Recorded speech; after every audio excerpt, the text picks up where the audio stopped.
नमस्कार दोस्तों, स्वागत करते हैं हम आप सभी का अपने इस यूट्यूब चैनल पर। आज के सेशन में हम विजन आईएएस के ही लेक्चर को कंटिन्यू करने वाले हैं। अब तक हमने 4 पार्ट अपडेट कर दिया है।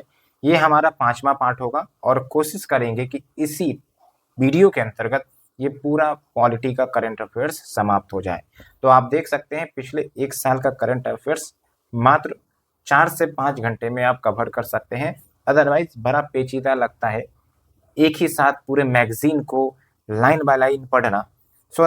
इसलिए हमने इसे हाईलाइट भी किया है ताकि जो इम्पोर्टेंट इन्फॉर्मेशन है वो तो हम बताएंगे ही, साथ के साथ आप एक बार इसको गो थ्रू कर लेंगे फिर से तो चीज़ें रिवाइज हो जाएंगी और लंबे समय तक रिटेन रहेंगी। जितना ज़्यादा रिवीजन होता है उतना ज़्यादा आपके आंसर सही होने की एक्यूरेसी ज़्यादा बनती है।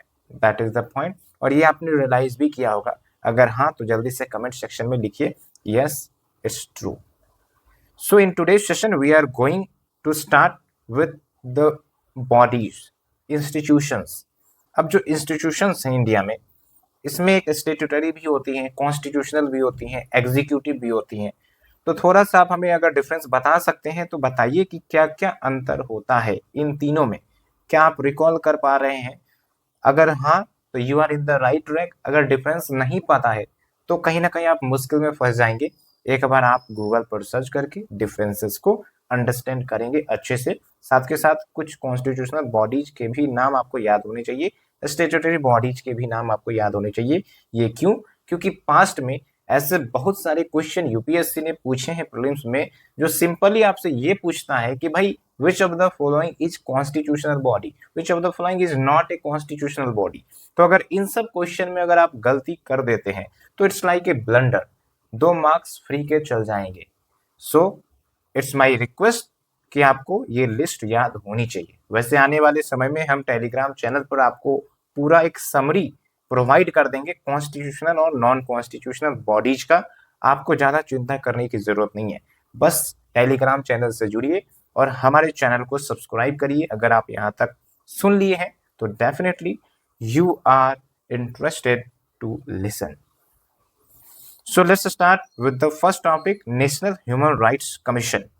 कंटेक्स्ट क्या है? तो अभी हाल फिलहाल में global alliance of national human rights institution, short form में गनहरी भी कहते हैं इसको, इसने एनएचआरसी के एक्रेडिशन को डेफर कर दिया है for the second year in a रो।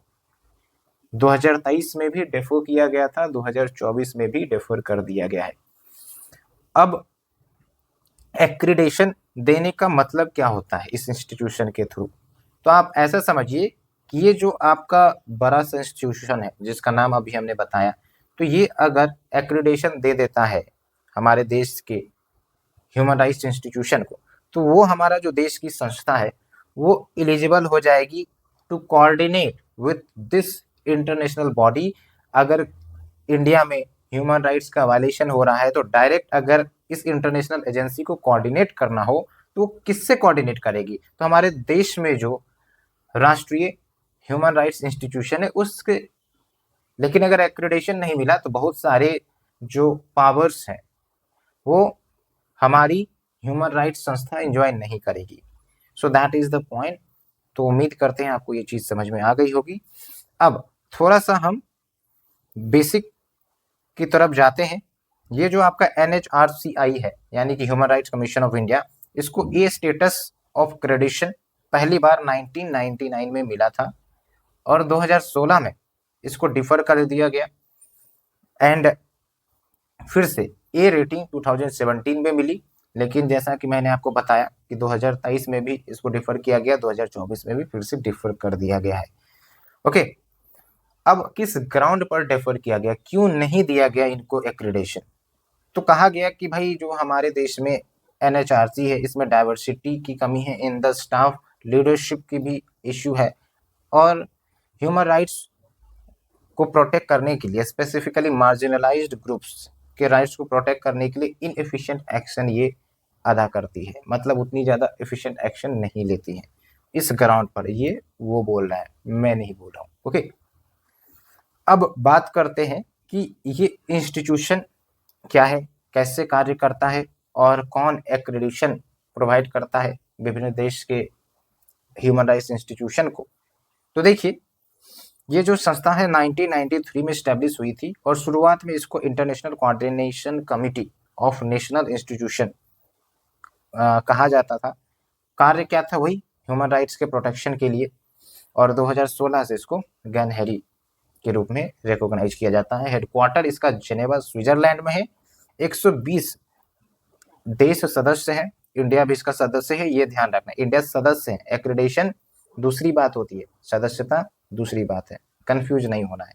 अब देखिए, कौन देता है एक्रेडिशन? उसके लिए एक कमिटी होती है, सब कमिटी ऑन एक्रेडिशन। तो इस कमिटी के माध्यम से पूरा रिव्यू किया जाता है कि कौन से ह्यूमन राइट्स इंस्टीट्यूशन जो विभिन्न देश में है उसको एक्रेडिशन दिया जाना है या नहीं, और उसके लिए पेरिस प्रिंसिपल का फॉलोअप किया जाता है। ठीक है। और ये जो आपका SCA है, sub committee on accreditation, it comprises of a status institution, okay, from each of the 4 GANHRI regional groupings. तो ये जो गैनहेरी पूरी इंस्टीट्यूशन है उसके रीजनल ग्रुपिंग्स में क्लासिफाई किया गया है। एक है आपका अफ्रीका का, अमेरिका, ठीक है, then Asia and Pacific, then Europe. तो इनसे एक एक रिप्रेजेंटेशन होते हैं इस कमिटी में। उसके बाद office of high commissioner for human rights, ये परमानेंट ऑब्जर्वर है on the SCA, and even this office serves as secretariat to this institution, and इसकी जो सब कमिटी है that is sub committee on accreditation. तो ये पूरा fact आपको याद होना चाहिए, यहाँ से क्वेश्चन आ सकता है। सो दैट इज द पॉइंट। उम्मीद करते हैं क्लियर हो गया होगा।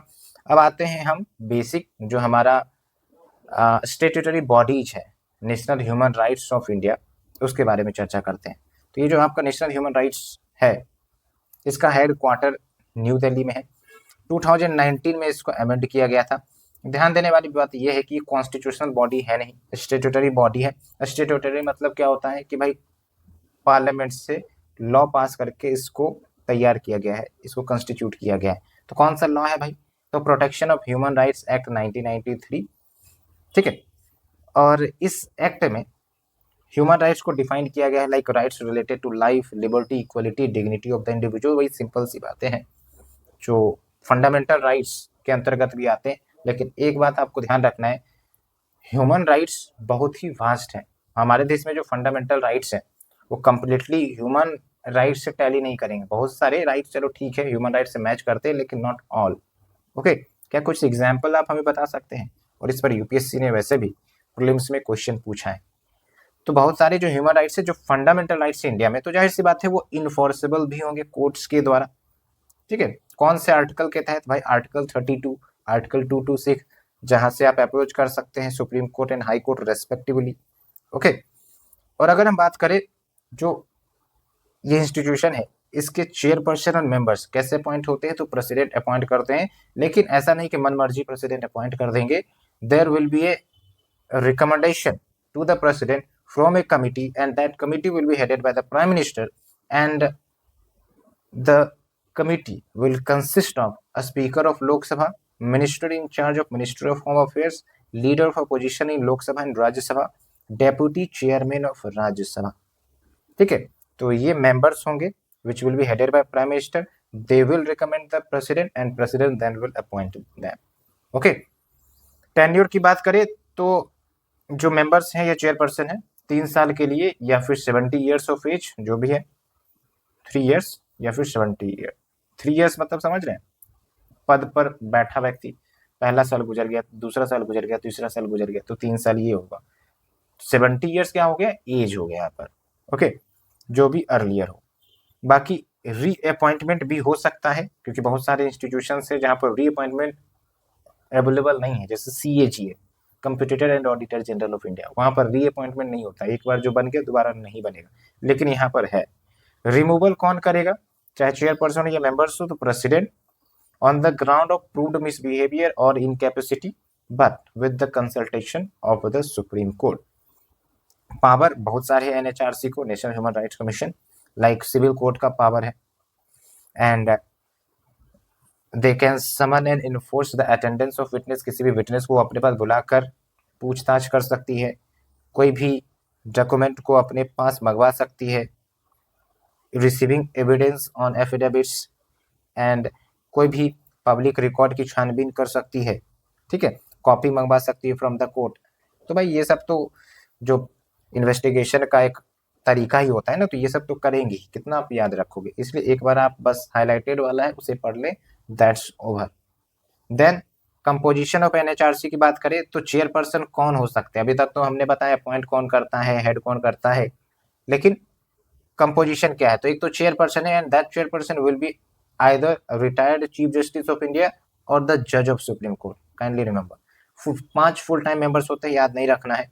Then there is a 7 deemed members, और ये जो डीम्ड मेंबर्स है एक्चुअली जो अन्य संस्था है, like national commission for minority, national commission for backward classes, person with disability, national commission for SC, national commission for ST, protection of child rights and women, तो इन सब के चेयरपर्सन इसमें सदस्य होते हैं, क्योंकि भाई ह्यूमन राइट्स से रिलेटेड है, तो भाई ह्यूमन राइट में महिलाओं के राइट्स का भी वायलेशन हो सकता है, चिल्ड्रन के राइट्स का भी वायलेशन हो सकता है, इसलिए ये पूरा डाइवर्सिटी रखी जाती है। फंक्शंस क्या है एनएचआरसी का, भाई बहुत कॉमन फंक्शन है लेकिन कॉम्प्लेक्स है, लाइक ह्यूमन राइट्स का वायलेशन हो रहा है तो उसके इंक्वायर करना, इंटरवीन करना इन द प्रोसीडिंग्स।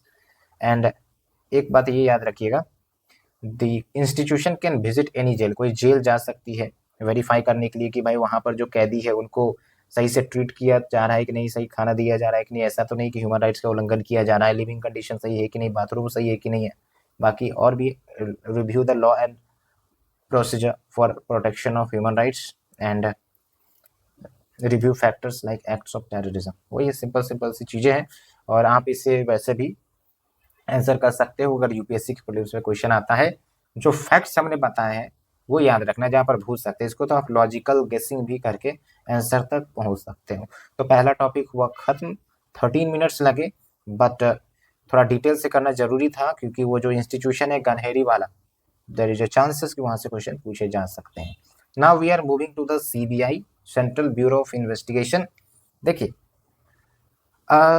जो आपका स्टेट ऑफ वेस्ट बंगाल है ना, ये सुप्रीम कोर्ट के पास पहुंच गया था, किस लिए, इन्होंने आरोप लगा दिया सीबीआई के ऊपर कि भाई बिना स्टेट गवर्नमेंट के परमिशन के सीबीआई हमारे राज्य में जांच पड़ताल नहीं कर सकती किसी भी केस का, लेकिन जबरन सीबीआई जांच पड़ताल करने की कोशिश कर रही थी, इसलिए ये सुप्रीम कोर्ट में पहुंचे और सुप्रीम कोर्ट में फैसला है कि हाँ भाई वेस्ट बंगाल गवर्नमेंट सही कह रही है, आप बिना परमिशन के इंटरफेयर नहीं कर सकते, ठीक है।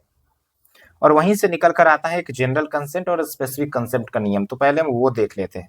देखिए अगर सीबीआई को जांच करना है किसी भी राज्य में तो कंसेंट लेना पड़ेगा, एक तो है जनरल कंसेंट सीबीआई ले ले, जनरल कंसेंट का मतलब ये हुआ कि एक बार अप्रूवल ले लिया गवर्नमेंट से, स्टेट गवर्नमेंट से, फिर बार बार अप्रूवल लेने की जरूरत नहीं है अगर कोई भी केस इन्वेस्टिगेट करना है उस राज्य में तो, ठीक है। और जो section 6 of the Delhi special police establishment act है, that empowers the state government कि वो चाहे तो कंसेंट सीबीआई ऑफिसर को दे दे या फिर मना कर दे, ये हम जनरल कंसेंट की बात कर रहे हैं, ठीक है। ये पॉइंट आपको क्लियर होना चाहिए, बहुत चर्चा में रहता है एंड क्वेश्चन पूछे जा सकते हैं। दूसरा होता है स्पेसिफिक, भाई केस टू केस बेसिस हम परमिशन लेंगे। अच्छा एक केस लेट्स से सीबीआई को जांच करनी, परमिशन नहीं मिला, छोड़ दिया गया, दूसरी बार परमिशन लेने का प्रयास किया, मिल गया, तो ठीक है, तो केस बाय केस, ओके। तो ये अगर आप समझ गए तो पूरा खेल आप समझ जाएंगे, वही चीज चल रहा था। तो जो वेस्ट बंगाल गवर्नमेंट ने सूट फाइल किया वो आर्टिकल 131 के तहत फाइल किया, जहां पर स्टेट गवर्नमेंट ने आरोप लगाया केंद्र सरकार के ऊपर कि ये कॉन्स्टिट्यूशनल ओवररीच कर रही है। अब थोड़ा सा आप हमें बताएंगे कि कॉन्स्टिट्यूशनल ओवररीच का मतलब क्या होता है, साथ के साथ उन्होंने ये भी बोला कि भाई फेडरलिज्म का भी वायलेशन है, फेडरलिज्म के बारे में उन्होंने चीख चीख कर चिल्ला कर आपको ऑलरेडी बताया है, ओके। और आर्टिकल 131 आपको ध्यान रखना है कि ये सुप्रीम कोर्ट को ओरिजिनल जरिडिक्शन प्रोवाइड करता है कि अगर कोई डिस्प्यूट है केंद्र के बीच और राज्य के बीच या केंद्र के बीच और एक या एक से ज्यादा राज्य के बीच, तब उस डिस्प्यूट को हैंडल करने का कार्य कौन करेगी, तो सुप्रीम कोर्ट करेगी, okay. That is clear to you. Now we are moving to the CBI basic, ये पूरा बेसिक है, एम लक्ष्मीकांत में भी भर भर कर पीट पीट कर दिया गया है, तो थोड़ा सा आप अच्छे से सुन ले, इट्स विल बी ओवर। तो जेनेसिस है इसका 1963 में संथानम कमिटी ने रिकमेंडेशन दिया था कि सीबीआई को कंस्टिट्यूट करो, और ये Santhanam committee basically prevention of corruption के रिगार्डिंग गठित की गई थी। कौन सी मिनिस्ट्री के अंतर्गत ये कार्य करता है? तो ministry of personal pension and public grievances, एक ही मिनिस्ट्री है, नाम थोड़ा लंबा है, ये याद रखना है, नहीं तो मिनिस्ट्री ऑफ होम अफेयर्स दे दिया जाएगा तो आप कंफ्यूज हो जाएंगे। और ये नॉन स्टेट्यूटरी और नॉन कॉन्स्टिट्यूशनल बॉडी है, मैंने आपको बताया है कि आपको याद रखना है क्योंकि ये पूछा जाता है। And it is governed by Delhi special police establishment act 1946 and it is a premier investigating police agency. बहुत सारे वाइडर केस को इन्वेस्टिगेट करता है, क्राइम, इकोनॉमिक क्राइम, आप देख सकते हैं पॉलिटिकल क्राइम, पॉलिटिकल एंगल, आप देख रहे हैं जो गवर्नमेंट है, दिल्ली गवर्नमेंट, सबको सीबीआई जांच सौंपा हुआ है, ठीक है। फिर अभी जो कोलकाता में जो मर्डर केस हुआ था, रेप केस, तो वो उसके लिए भी सीबीआई को सौंपा गया था। ओके, तो विजन देख लीजिए, कम्बेटिंग corruption and curving economic and violent crime, बहुत सारी कॉमन चीजें। टेक्नोलॉजी क्राइम्स को भी ये हैंडल कर सकते, लाइक साइबर क्राइम्स। कंपोजिशन की बात करें तो भाई सीबीआई को हेड करता है डायरेक्टर, और उसको असिस्ट करने के लिए बहुत सारे ऑफिसर्स होते हैं, ऐसे एडिशनल डायरेक्टर, ज्वाइंट डायरेक्टर, ये सब है, बट आपको डायरेक्टर के बारे में ज़्यादा याद रखना है, ठीक है। एंड ये डायरेक्टर कैसे चूज किए जाएंगे?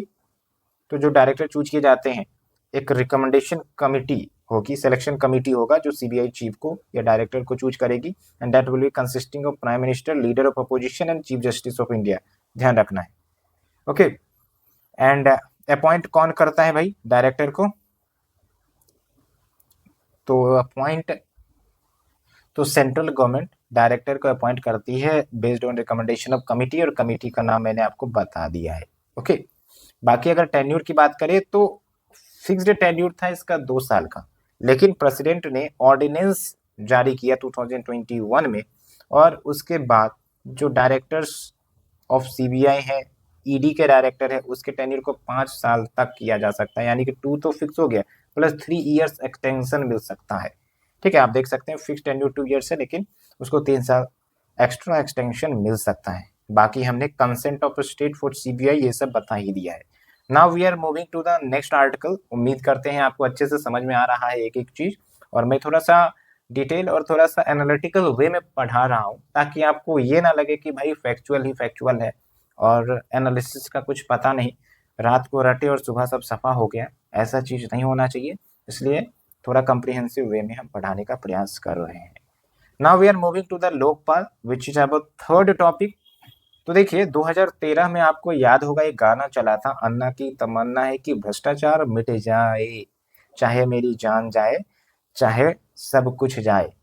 ये गाना आपने जरूर सुना होगा, आपको याद आ गया होगा कि भाई उसी समय भ्रष्टाचार के खिलाफ काफी ज्यादा महासंग्राम चला था, और उसी का परिणाम था कि भ्रष्टाचार के निवारण के लिए केंद्र के लेवल पर और राज्य के लेवल पर एक संस्था बनाई गई। केंद्र के लेवल पर जो भ्रष्टाचार की देखरेख करेगा वो था लोकपाल, और राज्य के लेवल पर लोकायुक्त। याद आ गया होगा आपको, ठीक है। ये तो मैंने आपको बता दिया। हालांकि कंटेक्स्ट क्या है, तो जो लोकपाल है इंडिया का, उन्होंने इंक्वायरी विंग सेटअप की है under the section 11 of the Lokpal and Lokayukta act 2013, जो कि याद नहीं रखना है। किस लिए इंक्वायरी विंग सेटअप हुई? To probe the graft case against the public servant. अब आप पूछेंगे कि सर ये ग्राफ्ट केस क्या है? तो ग्राफ्ट केस का मतलब ये हुआ, ग्राफ्टिंग का मतलब ये हुआ कि भाई इलीगल एक्विजिशन करना, पैसों की पावर को अब्यूज करके, क्योंकि ऑफिशियल जब पावर में रहते हैं तो बहुत सारे पावर उनके पास से मिलती है, तो गलत पावर का इस्तेमाल करके वो गलत चीज कर सकते हैं। तो बहुत सारे पब्लिक सर्वेंट्स के खिलाफ जो है प्रोब किया जाएगा इस इंक्वायरी विंग के द्वारा। तो चीजें समझ में आ गई हैं। ऑब्जेक्टिव क्या था लोकपाल लोकायुक्त का? To tackle the corruption in public offices and by the officers. तो जेनेसिस 2013 में हुआ है। एंड स्टेट के लेवल पर बात करें तो वो लोकायुक्त है, आप देखिए। और लोकायुक्त अपॉइंट कैसे होती है? तो गवर्नर इन्हें अपॉइंट करते हैं, generally in consultation with the chief justice of the state high court, plus leader of opposition in the state legislative assembly. ठीक है, जबकि लोकपाल की बात करें तो लोकपाल को अपॉइंट करते हैं प्रेसिडेंट। ठीक है, लेकिन प्रेसिडेंट अपनी मनमर्जी से नहीं, यहाँ पर भी सिलेक्शन कमेटी होता है और वो सिलेक्शन कमेटी रिकमेंड करेगी प्रेसिडेंट को, तब जाके प्रेसिडेंट जिसको रिकमेंड किया गया है उसे अपॉइंट कर देंगे। यहाँ पर आप देखिए, chairperson and members will be appointed after obtaining recommendation of the selection committee. और सिलेक्शन कमेटी में कौन कौन है आप देखिए, प्राइम मिनिस्टर चेयरपर्सन है, speaker of the Lok Sabha, leader of opposition in the house, उसके बाद चीफ जस्टिस ऑफ इंडिया, या अगर वो उपलब्ध नहीं है तो जज of the supreme court nominated by CJI, plus one eminent jurist to be nominated by president. ये है आपका सिलेक्शन कमेटी का कंपोजिशन। बाकी क्या प्रक्रिया होती है हमने बता ही दिया है। ठीक है, एंड बात करें अगर हम कंपोजिशन की तो इसमें चेयरपर्सन होंगे, और जो चेयरपर्सन होंगे उसकी एलिजिबिलिटी क्या है, या तो वो सीजेआई हैं, चीफ जस्टिस ऑफ इंडिया, या फिर सीजेआई रह चुके हैं, या फिर सुप्रीम कोर्ट के जज हैं। ओके, प्लस 8 मेंबर्स जिसमें से 50% जुडिशियल मेंबर्स होंगे। ठीक है, तो चेयरपर्सन प्लस 8 मेंबर्स, और इस 8 मेंबर्स में 50% जुडिशियल मेंबर्स होंगे। थोड़ा सा तोड़ तोड़ के हम बता रहे हैं, अदरवाइज कंफ्यूज हो जाएगा। जस्टिस पिनाकी चंद्र घोष, ये पहले लोकपाल बने हमारे देश के। आप समझिए कि 2013 में आया था और पहला लोकपाल 2019 में बना। ये भी बहुत बड़ी मतलब ये कहेंगे कि भाई इंस्टीट्यूशन बन गया और पद खाली ही रहा, तो ऐसे में कैसे करप्शन को डील कर सकेंगे। फिर अभी देखिए जो करंट लोकपाल है वो है जस्टिस एएम खानविलकर। इनके बारे में थोड़ा सा आप हमें बता सकते हैं तो बताइए। टेन्योर इनका 5 ईयर्स है, या फिर मैक्सिमम एज 70 ईयर्स। 5 या 70 से याद रखते हैं, याद रखने का तरीका ये है, अलग अलग रटना नहीं है। 5 70 कर दिया हो गया, 70 एज हो गया, 5 टर्म हो गया। ठीक है, जो भी अर्लियर हो। बाकी देखिए रीअपॉइंटमेंट एलिजिबल नहीं है, ये मैंने आपको बताया, इसको अच्छे से ध्यान रखना है। जो चेयरपर्सन है एक बार इनकी टेन्योर पूरा हो गई तो फिर ये रीअपॉइंटमेंट नहीं किए जा सकते हैं। ओके, बाकी अन्य निटी ग्रिटी दिया गया है उसमें ध्यान नहीं देना है। ओके, एंड लोकपाल के 2 विंग्स हैं। ऐसा करिए कि लोकपाल को भाई काम करना पड़ेगा तो इनके सब इंस्टीट्यूशन तो होंगे ना, तो एक है इंक्वायरी विंग जो प्रीलिमिनरी इंक्वायरी करता है, इनिशियल इंक्वायरी करता है कोई भी ऑफेंस के ऊपर जो आरोप लग रहे हैं पब्लिक सर्वेंट्स के ऊपर। ठीक है, तो committed by the public servant punishable under prevention of corruption act 1988, and ये इंक्वायरी रिपोर्ट सबमिट कर देंगे to the Lokpal within 60 days. और भी बहुत सारे निटी-ग्रिटी फैक्ट है but no need to remember. दूसरा आपका prosecution wing that is headed by the director of prosecution, और ये क्या कार्य करेंगे भाई, जो भी आरोपी है पब्लिक सर्वेंट जो भी है उनको सजा तक पहुंचाया जाएगा, सजा दिलवाएंगे। ठीक है, कैसे, केस फाइल करेंगे based on the investigation report जो भी आया है निकल के, कहाँ पर पेश करेंगे, स्पेशल कोर्ट होता है, and then there will be the prosecution of public servants okay if they have done any corruption. Power of Lokpal, तो जो सेंट्रल इन्वेस्टिगेटिंग एजेंसी है लाइक सीबीआई सब, इसके ऊपर ये सुपरिंटेंडेंस या इन्हें डायरेक्शन दे सकते हैं इन्वेस्टिगेशन करने के लिए। ठीक है, केसेस इनके पास रेफर किया जा सकता है। Appropriate direction to the public servant, ये भी इशू किया जा सकता है। एंड ये ध्यान रखना है, serves as final appellate authority for redressal of public grievances. बाकी जुरिडिक्शन देखिए लोकपाल का कहाँ कहाँ एक्सटेंड करता है। प्राइम मिनिस्टर के लेवल पर भी इनका जुरिडिक्शन है। ठीक है, या फिर minister in the union government, भाई प्राइम मिनिस्टर है तो मिनिस्टर को भी तो जुरिडिक्शन में ले ही लेगा। मेंबर ऑफ पार्लियामेंट हो गया, and officials of the union government, चाहे वो ग्रुप ए ऑफिशियल हो, बी हो या सी हो या डी हो, किसी को नहीं छोड़ेगा भाई। उसके बाद और भी है यहाँ पर दिए गए हैं। एक पॉइंट ये याद रखना है कि कोई भी सोसाइटी या ट्रस्ट जो फॉरेन कंट्रीब्यूशन 10 लाख या उससे ऊपर रिसीव करता है तो उसके ऊपर भी लोकपाल की निगरानी है। ठीक है, so that is end of this second topic, and now we are moving to the short news। जो छोटे छोटे बॉडी जो चर्चा में रहे हैं बस डायरेक्टली देखते हैं।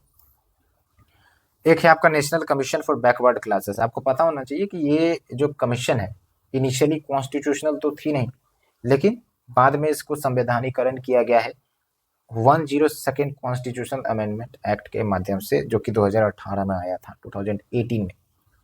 क्या कार्य करती है तो आप नाम से ही क्लियर देख रहे हैं, जो बैकवर्ड क्लासेस है उनके वेलफेयर के लिए ये इंस्टीट्यूशन काम करती है, देखरेख करती है कि उनको जो भी अधिकार मिले हैं, जो भी इनिशिएटिव्स या स्कीम्स चलाए जा रहे हैं वो सही चल रहे हैं या नहीं, कहीं कुछ गड़बड़ी घपला हो नहीं रहा, ये सब देख रेख करते हैं।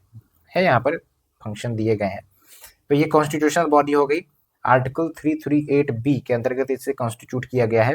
And it mandates union and every state government कि वो national commission for backward classes से कंसल्ट करेंगे on all the policy matters that affect the right of the OBC other backward classes. Composition में देख लीजिए, chairperson, vice chairperson, 3 other members appointed by the president. And इनके जो service condition है ये भी प्रेसिडेंट के द्वारा डिटरमाइन होते हैं। तो चाहे सर्विस कंडीशन हो, चाहे चेयरपर्सन या फिर मेंबर्स के अपॉइंटमेंट की बात हो, प्रेसिडेंट। पावर आप देख लीजिए, सिविल कोड का पावर इनके पास, ड्यूटीज बहुत सारे हैं, एक बार आप पॉज करके पढ़ लीजिए, आसान चीजें हैं, समझ में आ जाएंगी। हम अगर रिपीट करेंगे तो that will be taking too much time. चीजें आसान है, इसीलिए थोड़ा सा आपको भी प्रयास करना चाहिए। Okay, now we are moving to the national commission for schedule caste. अभी हमने national commission for backward classes देखा ना, उसी सिमिलर चीज है, बट ये एससी के वेलफेयर के लिए कार्य करती है। ओके, और कंटेक्स्ट क्या है, दिल्ली हाई कोर्ट ने national commission for schedule caste के लिए कहा है कि it is not empowered to investigate और issue any direction in the nature of a civil और क्रिमिनल कोड। ये पॉइंट आपको ध्यान रखना है ना। तो इनको पावर नहीं है कि वो इन्वेस्टिगेट करे या फिर कोई दिशा निर्देश जारी करे in the nature of a civil और क्रिमिनल कोड, जैसे सिविल कोड या क्रिमिनल कोड दिशा निर्देश जारी करते हैं, ये नहीं कर सकते। तो अगर हम बात करें इसकी, तो ये भी कॉन्स्टिट्यूशनल है, आर्टिकल 338, कंफ्यूज नहीं होना है, 338B जो है एनसीबीसी है, ये 338 जो है एनसीएससी है। कंपोजिशन सिमिलर है और अपॉइंट करेंगे प्रेसिडेंट। टेन्योर आप देख लीजिए, 3 ईयर का टर्म होगा एंड रीअपॉइंटमेंट नहीं पॉसिबल है for more then 2 terms. And function की बात करें तो it investigates and monitors all matter related to the constitutional and other legal safeguards that are given to the SC. Okay, तो simple functions हैं, आप समझ सकते हैं। Now we are going towards the favourite body, जिसके लिए आप भी तैयारी कर रहे हैं, तो बड़ा बेसब्र होंगे सुनने के लिए। तो चलिए हम यूपीएससी की बात कर लेते हैं। हालांकि ये भी काफ़ी ज़्यादा चर्चा में रहा था, क्यों? क्योंकि एक केस आई थी ना, फर्जी डॉक्यूमेंट बना के जो पद ग्रहण किया गया था, पूजा खेड़कर नाम था शायद उनका, है ना। तो देखिए, यूपीएससी चेयरपर्सन ने रिजाइन कर दिया 5 years before expiration of his term. 6 साल तो टर्म होता है, 5 साल पहले ही, मतलब अभी हाल फिलहाल ही बने थे, तो रिजाइन कर दिया इसी केस के कारण सर। ऐसा तो उन्होंने क्लियर जवाब नहीं दिया, बट इनडायरेक्टली आप समझ सकते हैं। तो जो यूपीएससी के बारे में है, वो आर्टिकल 315 बताता है कि there will be a public service commission for the union level and public service commission for each state. तभी आप देखते हैं स्टेट पब्लिक सर्विस कमीशन है, जैसे यूपी के लिए यूपी पीसीएस है, बिहार के लिए बीपीएससी है, राजस्थान के लिए राजस्थान पब्लिक सर्विस कमीशन होगा, ऐसे करके। तो अगर हम बात करें यूपीएससी चेयरमैन की, तो आर्टिकल 316 में इसके बारे में बताया गया है, प्रेसिडेंट अपॉइंट करेंगे, मेंबर्स को भी तो प्रेसिडेंट ही अपॉइंट करते हैं। टर्म देख लीजिए 6 years या 65 years ऑफ एज, जो भी अर्लियर हो। एलिजिबिलिटी आप देख लीजिए ऑफिस होल्ड करने के लिए, तो कम से कम 10 year 10 साल ऑफिस हेल्ड किया हो उनके द्वारा, either in the government of India और in the government of state. ठीक है, तो ज़्यादा कोई ब्रॉडर एलिजिबिलिटी क्राइटेरिया नहीं है जो संविधान ने सेट कर रखा है। हाँ, ये ध्यान रखना है, रीअपॉइंटमेंट एलिजिबल नहीं है, ineligible for the further employment either in the government of India और government of state. President remove करेंगे इन्हें based on certain ground like adjudged solvent. क्या आप हमें बता सकते हैं एडजस्ड इंसॉल्वेंट का मतलब क्या होता है? और engage during his term of office any paid employment outside the duties of his office, या फिर अनफिट है to continue the office. That is the point and we have completed UPSC. उसके बाद स्टेट फाइनेंस कमीशन पर आते हैं। Central finance commission या union finance commission के बारे में तो हमने शायद जब फेडरलिज्म, फिस्कल फेडरलिज्म का टॉपिक डिस्कस कर रहे थे, तो तभी हमने आपको डिटेल से बताया था। ठीक है, अब स्टेट फाइनेंस कमीशन क्या है भाई? ये फाइनेंशियल डेवोल्यूशन डिसाइड करता है between the panchayat municipalities in the given state. क्योंकि स्टेट है, स्टेट के अंदर जाएंगे तो आपको क्या मिलता है? या तो म्यूनिसिपैलिटी मिलेगा या पंचायत मिलेगा, तो किसको कितना पैसे जाए ये कौन निर्धारित करेगा? तो स्टेट फाइनेंस कमीशन निर्धारित करता है। ठीक है, और इसको कंस्टिट्यूट किया गया है आर्टिकल 243 आई। आई मतलब इनकम होता है, इनकम से आप फाइनेंस याद रखेंगे तो रिलेट कर सकते हैं। तो it empowers the governor of a state to constitute a finance commission every 5 years। कौन? गवर्नर, हर 5 साल में, जैसा कि फाइनेंस कमीशन है, ठीक है। And it was introduced by 73rd Constitutional Amendment Act 1992 that led to constitutionalization of local self government in India and it rebuilt the financial position of the panchayats। मैंने आपको बताया है डिस्ट्रीब्यूशन इनेबल करता है between the state and panchayat, जो भी state के tax से पैसा कलेक्ट होकर आया है। ओके, एंड कौन कौन से टैक्स, ड्यूटीज, टोल्स या फीस जो पंचायत को दिए जा सकते हैं कलेक्ट करने के लिए, वो भी ये डिटरमाइन करता है। ग्रांट इन एड भी रिकमेंड कर सकता है ये, जो स्टेट गवर्नमेंट फाइनली देती है, ठीक है, from the state consolidated fund. फिर आर्टिकल 243Y की बात करें तो इट प्रोवाइड्स कि जो स्टेट फाइनेंस कमीशन है it will make similar recommendation for the municipality, like grant देने की बात हो। Okay, so that is the point, क्योंकि 73rd एंड 74th ये दोनों से आपका एक तो पंचायती राज आया था, एक म्यूनसिपैलिटीज आई थी, ठीक है। तो hope this you had understood. अब एक क्वेश्चन का जवाब दीजिए हमें, आर्टिकल 243J ये क्या है, ये किसकी बात करता है, ठीक है। थोड़ा सा सोचिए, अगर याद आ रहा है तो कमेंट सेक्शन में जरूर जवाब दीजिए, हालांकि हम आगे इसे देखने वाले हैं, लेकिन थोड़ा सा दिमाग लगाना है आपको। Please do answer. Okay, now we are moving to the central vigilance commission. Vigilance का मतलब क्या होता है? निगरानी रखना, ठीक है। पब्लिक ऑफिशियल जो भी गतिविधियां कर रही है उनके ऊपर, कि वो कहीं करप्शन में तो ना संलग्न हो जाए। अब आपको लगेगा कि सर ये भी कहीं ना कहीं तो करप्शन वाले मुद्दे को डील करता होगा। बिल्कुल भाई, तो लोकायुक्त या लोकपाल क्यों लाया गया? उसका डोमेन बहुत बड़ा है, ठीक है। उसमें प्राइम मिनिस्टर भी कवर हो जाते हैं, इसमें आपके पब्लिक ऑफिशियल्स होते हैं, और ये भी अपना अलग काम करता है और वो भी अपना अलग काम करता है, ठीक है।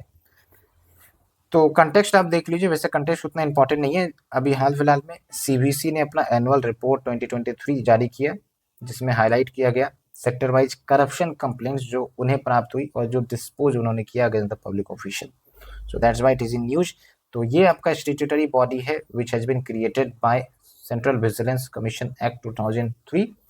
वैसे तो ये 1964 में स्टैब्लिश हुआ था, तो जब ये स्टैब्लिश हुआ था तो स्टैट्यूटरी नहीं था, एग्जीक्यूटिव ही था। रेजोल्यूशन गवर्नमेंट ऑफ इंडिया लेकर आई थी, तब ये क्रिएट हुआ था based on case Santhanam committee, वही केस संतानम कमेटी सीबीआई वाला, ठीक है।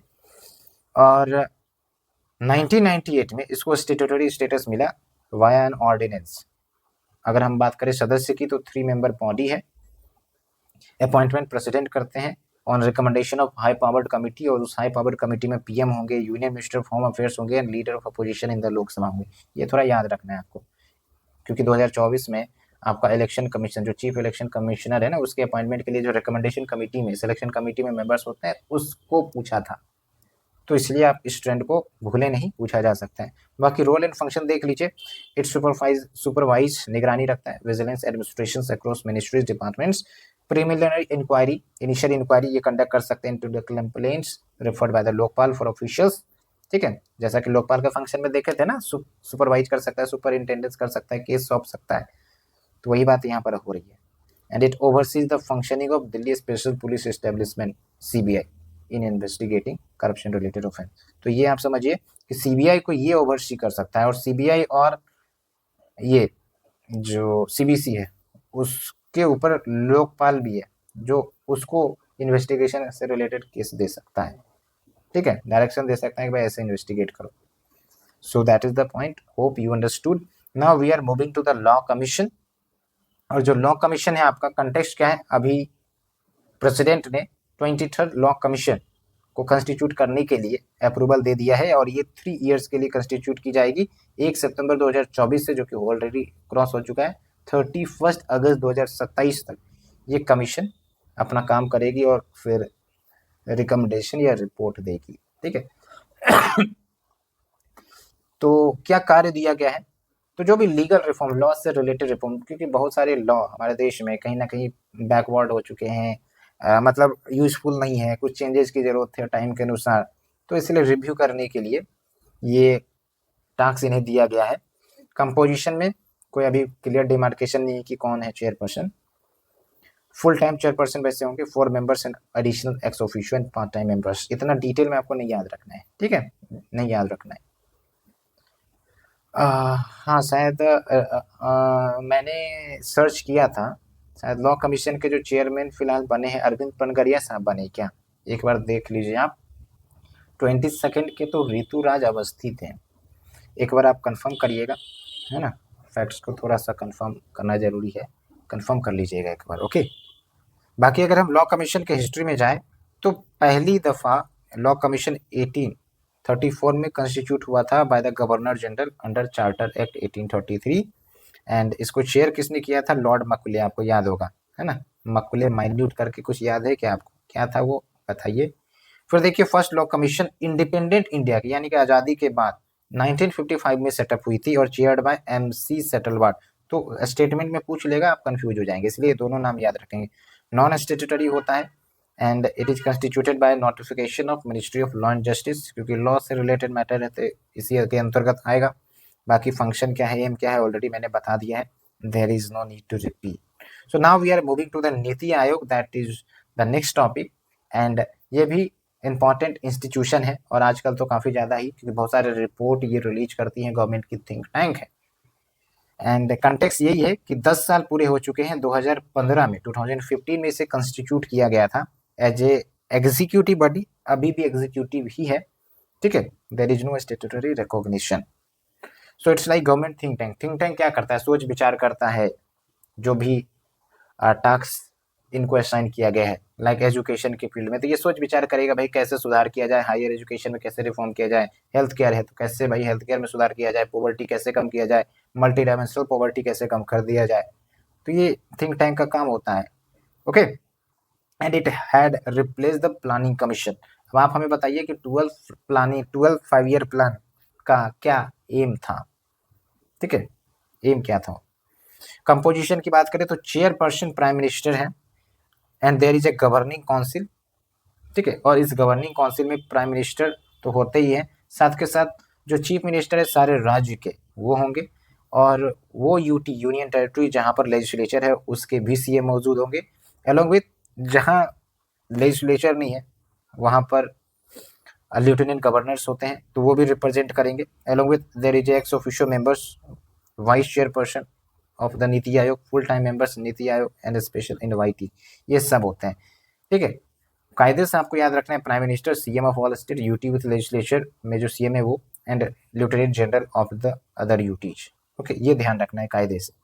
बाकी एक्स ऑफिशियो मेंबर्स में आपके मैक्सिमम 4 मेंबर्स होंगे from the union council of minister that are nominated by the PM and there are special invitees, तो इसकी तो जरूरत हर जगह पहुंच जाती है, लाइक स्पेशलिस्ट एक्सपर्ट्स है, ठीक है, अब कोई मेडिकल का मैटर है तो मेडिकल एक्सपर्ट्स को बुला लिया जाएगा, and there is a regional council एंड फिर एक सीईओ आते हैं, चीफ एग्जीक्यूटिव ऑफिसर, ये प्राइम मिनिस्टर अपॉइंट करते हैं फिक्स्ड टेन्यूर के लिए और ये सेक्रेटरी के रैंक के होते हैं।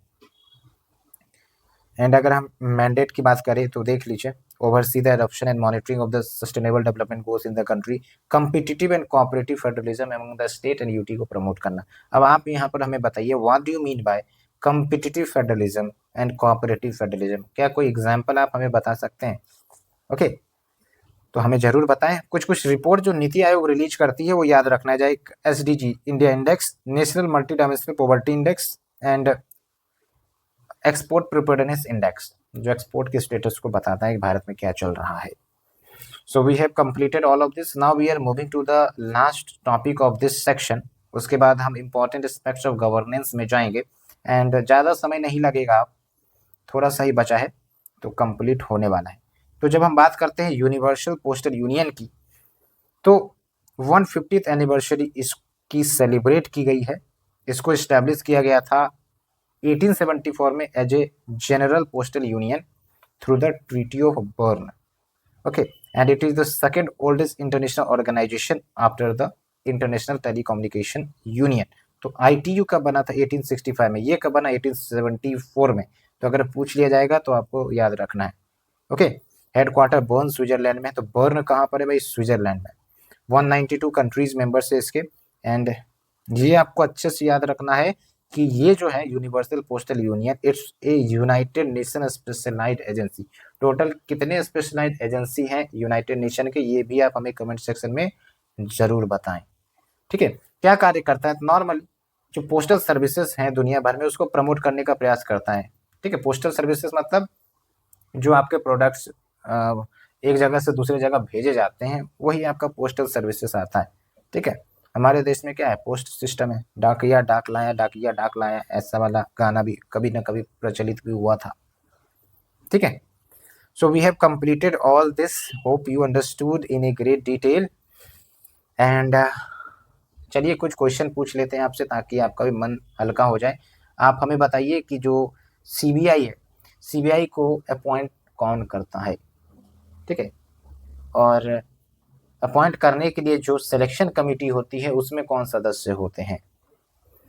जो नेशनल ह्यूमन राइट्स कमीशन है वो क्या एक स्टेट्यूटरी बॉडी है या कॉन्स्टिट्यूशनल या एग्जीक्यूटिव है?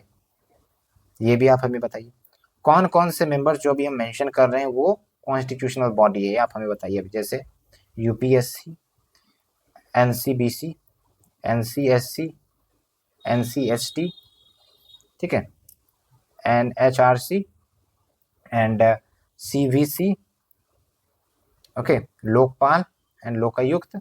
जल्दी से बताइए इसमें मेंशन करके कि कौन जो है कॉन्स्टिट्यूशनल है। ओके, एक भी बताइएगा तभी काम चल जाएगा। So we have covered all this, now we are moving to the next topic. ये लास्ट टॉपिक है that is based on governance, और गवर्नेंस के लिए मैंने अलग से मेंस का पूरा टॉपिक ओनली आईएएस का कवर करवाया है। तो अगर आपने नहीं देखा है तो प्लीज डू विजिट, इससे आपकी मेंस की तैयारी तगड़ी हो जाएगी। जो भी इंपॉर्टेंट कीवर्ड्स हैं मेंस में यूज किए जाते हैं हम उसे अच्छे से कवर किए हैं। साथ के साथ इन्वायरमेंट का भी लेक्चर आपका कंप्लीट हो चुका है एंड अलोंग विद जो पॉलिटी का लेक्चर है वो भी हमने मेंस के लिए कंप्लीट किया है। तो अगर आपने नहीं देखा है तो देखिए, और पीडीएफ अगर डाउनलोड करना है तो प्यार से आप हमारे टेलीग्राम चैनल पर जाइए और प्यार से वहाँ पर डाउनलोड करिए, हम इसको सेंड कर देंगे आफ्टर कंप्लीटिंग दिस चैप्टर। तो पहला टॉपिक है हमारा इसके अंतर्गत राइट टू इंफॉर्मेशन एक्ट 2005। अभी क्या चल रहा है 2025, कितने वर्ष हो गए भाई? 20 वर्ष हो गए। तो इसी के सेलिब्रेशन के उपलक्ष्य में ये न्यूज में आ गया, 20th एनिवर्सरी हम सेलिब्रेट कर रहे हैं भैया। तो वैसे एक सवाल अगर आपसे पूछे तो आप हमें बताइए सिंपल भाषा में कि right to information fundamental right है कि नहीं है? अगर है तो कौन से आर्टिकल के अंतर्गत इसे फंडामेंटल राइट बनाया गया है? ठीक है, और ये है क्या, इस पर हम चर्चा करेंगे। तो राइट टू इंफॉर्मेशन मतलब आपको सूचना का अधिकार है ना। गवर्नमेंट बहुत सारे कार्य कर रही है, लेकिन भाई आप गवर्नमेंट को वोट देंगे तो बेस्ड ऑन सर्टेन थिंग्स ना, कि गवर्नमेंट ने अच्छा किया कि नहीं किया, गवर्नमेंट ने जो टारगेट डिसाइड किया था वो कंप्लीट किया कि नहीं, स्कीम लॉन्च करने की बात किया कि नहीं, कितने राज्य में चल रहा है, क्या चल रहा है। जब तक आपके पास वो पूरा इंफॉर्मेशन नहीं होगा या फिर कोई भी न्यूज़पेपर एडिटोरियल है उसके पास इंफॉर्मेशन नहीं होगा तो करेक्ट पिक्चर कैसे रिफ्लेक्ट कर पाएगा? That's why there was a need कि राइट टू इंफॉर्मेशन होनी चाहिए, और इसके लिए काफ़ी ज़्यादा भाई स्ट्रगल किया गया हमारे अवेयर्ड पीपल के द्वारा, तब जाके ये आरटीआई आया। नहीं तो आप समझिए ना, आज़ादी के बाद से लेके 2005 में आरटीआई को इन्फोर्स किया गया। So that is the importance of RTI. इसलिए आपको ज़रूरत लगे तो आप भी आरटीआई फाइल कर सकते हैं, ऑनलाइन मेथड है, कभी अगर फाइल करना हो तो कर सकते हैं। तो जेनेसिस की बात करें तो आप देखिए अक्टूबर 2005 में ये फोर्स में आ गया, लागू हो गया। इससे पहले फ्रीडम ऑफ इंफॉर्मेशन एक्ट 2002 था, लेकिन उतनी ज़्यादा फंक्शन और पावर इसके पास नहीं थी। इसकी बात कर रहे हैं फ्रीडम ऑफ इंफॉर्मेशन एक्ट की। ओके, यहाँ पर आप देखिए जो बाद में रिप्लेस हो गया आरटीआई 2005 से। पर्पज क्या है? सिटीजन को भाई right to secure access to information provide करो, that information which is under the control of public authority. Public authority कौन हो गई? सरकार हो गई, स्टेट गवर्नमेंट हो गई, सेंट्रल गवर्नमेंट हो गई, उसके अंतर्गत जो इंस्टीट्यूशन या मिनिस्ट्री काम कर रहे हैं वो हो गया। Okay, and there is a coordinating agency. तो कौन कोऑर्डिनेट करता है? तो भाई जो department of personnel and training है that comes under ministry of personnel, वो कोऑर्डिनेट करती है। एंड आरटीआई की जो बात है वो ह्यूमन राइट के रूप में देखा जाता है, and it is also mention universal declaration of human rights, international covenant on civil and political rights, international covenant on economic, social and cultural rights. ठीक है।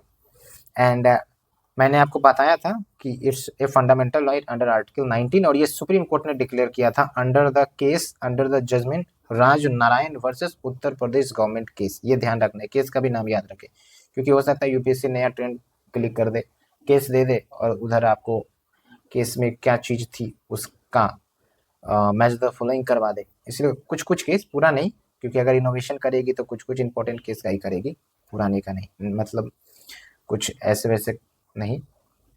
बाकी की प्रोविजंस देख लीजिए क्या क्या है। तो एक तो ये है कि इस आरटीआई एक्ट के अंतर्गत स्टेट्यूटरी बॉडी कंस्टिट्यूट की गई है। एक तो केंद्र के लेवल पर, तो केंद्र के लेवल पर है आपका सेंट्रल इंफॉर्मेशन कमीशन, और राज्य के लेवल पर जो कंस्टिट्यूट की जाएंगी या की जाती है वो है स्टेट इंफॉर्मेशन कमीशन।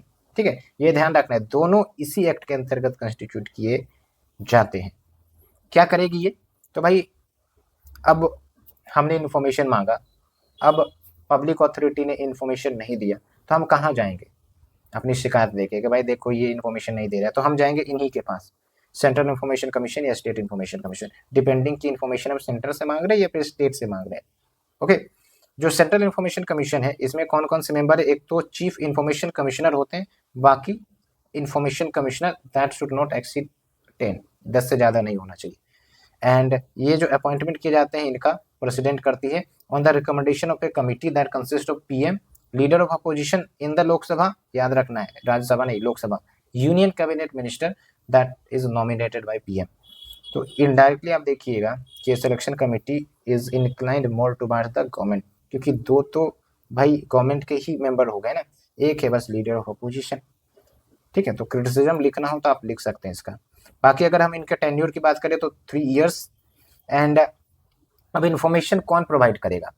जैसे कोई डिपार्टमेंट है, उस डिपार्टमेंट से हमें इन्फॉर्मेशन चाहिए, तो आप देखेंगे कि जो भी पब्लिक अथॉरिटी है उनके अंदर सेंट्रल पब्लिक इंफॉर्मेशन कमिश्नर होगा अगर वो सेंट्रल लेवल पर है, या फिर स्टेट पब्लिक इंफॉर्मेशन कमिश्नर होगा। ये इन्फॉर्मेशन प्रोवाइड करता है to the person requesting the information under this act. Okay, बाकी क्या राइट्स दिया गया है? तो एवरी सिटीजन, यहाँ पर ध्यान रखना है अच्छे से, एवरी सिटीजन है has the right to request information from the public authority. कौन है पब्लिक अथॉरिटी? मैंने आपको बता दिया है।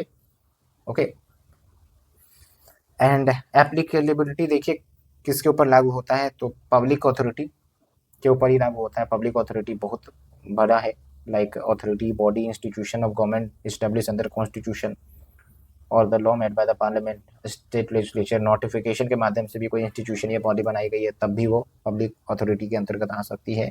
ठीक है, एंड इवन आपको ये ध्यान रखना है NGO who is substantially financed directly और इनडायरेक्टली बाय द सेंटर और द स्टेट गवर्नमेंट, तब भी ये पीए के अंतर्गत आ जाएगी। एंड अभी एक केस मद्रास हाई कोर्ट में फैसला आया जहां पर मद्रास हाई कोर्ट ने बोला कि कोऑपरेटिव सोसाइटी जो रजिस्टर किए गए हैं under the Tamil Nadu cooperative society act 1983, they aren't public authority under the section of the RTI act. इसका मतलब पब्लिक इन्फॉर्मेशन अथॉरिटी नहीं है तो इन्फॉर्मेशन देने से डिनाई कर सकते हैं। हालांकि 2019 में भी एक सुप्रीम कोर्ट का फैसला आया था जहां पर सुप्रीम कोर्ट ने बोला कि जो चीफ जस्टिस ऑफ इंडिया का ऑफिस है ये भी पब्लिक अथॉरिटी के अंतर्गत आता है, लेकिन सर्टेन एक्सेप्शन के साथ। तो अगर क्वेश्चन अगर पूछ लिया जाएगा कि कौन कौन पब्लिक अथॉरिटी के अंतर्गत आता है, उसमें सीजीआई का ऑप्शन होगा तो मार्क करेंगे। अगर ये दे देगा cooperative society under Tamil Nadu cooperative society act तो फिर वो नहीं आएगा। ठीक है, तो ऐसे करके क्वेश्चन पूछा जाता है। बाकी कुछ एग्जाम्पशंस भी होते हैं, इन्फॉर्मेशन देने से मना किया जा सकता है, और एग्जाम्पशंस के बहुत सारे लंबे चौड़े लिस्ट है, एक बार आप पॉज करके जरूर से पढ़ ले। ठीक है, और कुछ इंटेलिजेंस एजेंसी, सिक्योरिटी ऑर्गेनाइजेशन, भाई इनके लिए तो एक्सेप्शन ही होगा ना, क्योंकि काफ़ी ज़्यादा सेंसिटिव इन्फॉर्मेशन इनके पास होती है और इसको सेकेंड शेड्यूल में रखा गया है। ठीक है, वैसे इंस्टीट्यूशन को जो इन्फॉर्मेशन देने से मना कर सकती है। ज्यूरिडिक्शन देखिए, यहाँ पर एक बात ये ध्यान रखना है आपको, lower courts are barred from entertaining the complaints और एप्लीकेशन, कि भाई अगर इन्फॉर्मेशन नहीं मिला तो हम चलेगा डिस्ट्रिक्ट कोर्ट, तो नहीं, ऐसा नहीं होगा। वो जो हमने मैकेनिज्म बताया है, ये जो बॉडी के नाम हमने बताई ना आपको, central and state information commission, तो वहाँ जाया जा सकता है। ठीक है, और सुप्रीम कोर्ट या हाई कोर्ट भी रिट का पावर यूज करके मैटर को देख रेख कर सकती है। बाकी देखिए टाइम फ्रेम की बात करें, कितने दिनों में भाई इन्फॉर्मेशन प्रोवाइड करनी है अगर रिक्वेस्ट किया जाए तो 30 डेज बाय विद इन, ठीक है। आज मैंने रिक्वेस्ट किया तो 30 डेज के भीतर भीतर, लेकिन अगर लाइफ और लिबर्टी का बात हो जाए तो, जीवन और मरण का बात हो जाए तो ऐसे में भाई 48 घंटे के भीतर भीतर 48 आवर्स इन्फॉर्मेशन प्रोवाइड करनी पड़ेगी। देखिए अपील कहाँ किया जाएगा, पीआईओ